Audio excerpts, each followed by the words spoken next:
আসসালামু আলাইকুম রহমতুল্লাহি বারকাতুহু। আমি আয়েশা কিচেনে অনেক স্বাগত। বন্ধুরা কেমন আছেন? আশা করছি ভালো আছেন, আমরাও ভালো আছি। বন্ধুরা আজকে বানিয়ে নিয়েছি মাটন স্টুয়ের সঙ্গে আছে ব্রেড। তো আমাদের এখানে এই ব্রেডই পাওয়া যায়, তো এই ব্রেডই নিয়েছি। ব্রাউন ব্রেড সেকে নিয়েছি বাটার দিয়ে। এখানে মাটন স্টুটা বানিয়েছি সবজি দিয়ে, অসাধারণ খেতে লেগেছে, তাই আপনাদের সঙ্গে শেয়ার করছি। আপনাদের ভালো লাগলে লাইক শেয়ার কমেন্ট করে পাশে থাকবেন।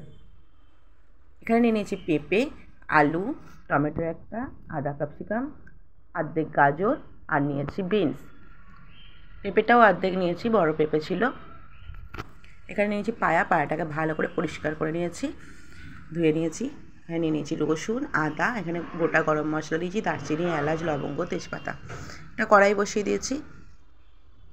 পায়াগুলো দোকান থেকেই কেটে দেয়, পরিষ্কার করে নিতে হয়, শুধু ধুয়ে নিলেই হয়ে যায় বাড়িতে। এখানে বাটার দিয়ে দিলাম, বাটারটা দেখুন গলে গেছে।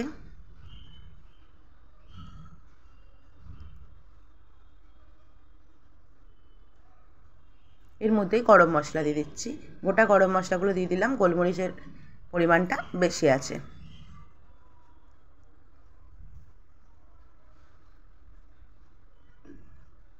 ভালোভাবে একটু নাড়াচাড়া করে নিতে হবে। তারপরে দিয়ে দেবো পেঁয়াজ। একটা পেঁয়াজকে আমি কুচিয়ে রেখেছি, তো পেঁয়াজটাকে ভেজে নেব এবার ভালো করে।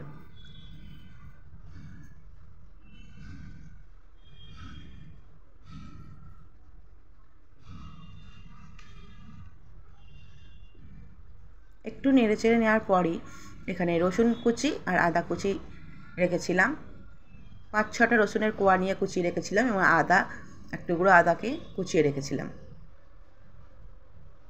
দিয়ে একটু ভাজা ভাজা মতো করে নেব। খুব সুন্দর যেন গন্ধ বেরোয় ততক্ষণ অবধি ভাজবো। ভাজাটা হয়ে গেছে, এর মধ্যে দিয়ে দেবো সবজিগুলো। পেঁপে দিয়ে দিলাম, গোটা গোটা আলুগুলো রেখেছি, ছোটো ছোটো আলু বলে গোটা রেখেছি। এখানে দিয়ে দিলাম গাজর, ক্যাপসিকাম, বিনস,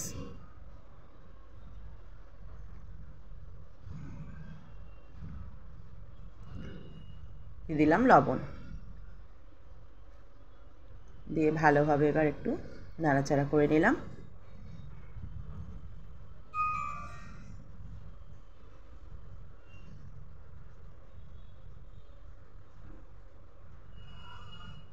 আমি প্রেশার কুকারে করতে পারতাম, কিন্তু প্রেশার কুকারে করিনি। প্রেশার কুকারে ভালো করে বেশ নাড়াচাড়া করা যায় না, একটু ভাজা ভাজা করা যায় না, তার জন্য আমি কড়াইয়ে করে নিচ্ছি। এখানে আমি দিচ্ছি অল্প পরিমাণ হলুদ গুঁড়োটা দিচ্ছি, আপনারা চাইলে নাও দিতে পারেন, একদম সাদা ফ্যাকফ্যাকে ভালো লাগে না, তাই আমি অল্প পরিমাণে একটু হলুদ দিচ্ছি। ঝালের পরিমাণটা আপনারা বাড়ির লোক অনুযায়ী দিতে করতে পারেন, কাঁচা লঙ্কা ইউজ করতে পারেন। এখানে বাচ্চাও খাবে, তাই জন্য আমি খুব ঝাল দিইনি, আবার গোটা গোলমরিচ দিয়েছি। পায়াগুলো দিয়ে দিলাম, পায়াগুলোকে ওরা কি সুন্দরভাবে কেটে দিয়েছে, 4খানা পায়া ছিল, সেটাকে টুকরো টুকরো করে দিয়েছে।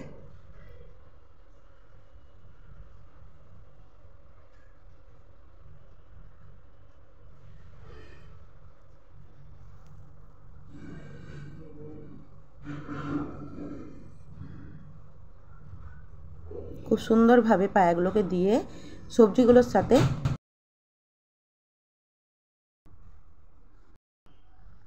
ভালোভাবে নাড়াচাড়া করে নিলাম, অনেকক্ষণ অবধি সবজিটার সঙ্গে ভেজে নিলাম। 5 থেকে 7 মিনিট ভাজার পর আমি একটু দিয়ে দিলাম, একটা টমেটো দিয়ে দিলাম, অল্প পরিমাণ চিনি দিয়ে দিলাম, দিয়ে দিচ্ছি লবণ, ভালোভাবে আবার ভেজে নেব।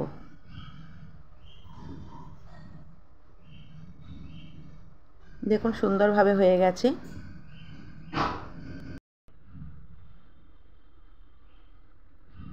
প্রেশার কুকারের মধ্যে আমি সমস্ত জিনিসগুলোকে ঢেলে নিলাম, এবং কড়াইটা আমি এক্ষুনি রান্না করলাম, সেই কড়াইয়ের মধ্যে দিয়ে দিচ্ছি পানি গরম হতে।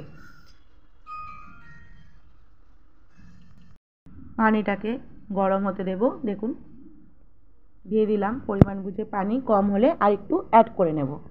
পানিটাকে ঢেলে দিলাম, এর মধ্যে দিচ্ছি গোলমরিচের গুঁড়ো। ঝালটা আপনাদের মতো করে দেবেন, এটা বলেছি আমি। এবার একটু লবণ দিয়ে দিলাম, পানিটার মধ্যে লবণ দিইনি তাই এখন লবণ দিয়ে দিলাম। প্রেসার কুকারের ঢাকনাটা লাগিয়ে দিয়ে বসিয়ে দিলাম, দিয়ে আমি দিয়ে দেব 5 থেকে 6টা সিটি। গ্যাসের ফ্লেমটা আস্তে দিয়ে সিটি মেরে নেবেন। এবং এখানে আমি একটা তাওয়া বসিয়ে দিয়েছি এবং বাটার দিয়ে দিলাম, বাটারটাকে মেল্ট হতে দেব। এর মধ্যে ব্রেড দিয়ে দিচ্ছি। চায়ের দোকানে যে ব্রেডগুলো পাওয়া যায় সেই ব্রেডগুলোই দিয়েই খাওয়া হয় বেশি, কিন্তু এখানে খুব কম পাওয়া যায়, তার জন্য আমি এই ব্রেড নিয়ে নিয়েছি। আপনারা যে কোনো ব্রেড নিতে পারেন। ব্রাউন ব্রেডটাকে ভালো করে বাটার দিয়ে সেঁকে নেব। দেখুন সেঁকা হয়ে গেছে, অনেকগুলো সেঁকে নিয়েছি।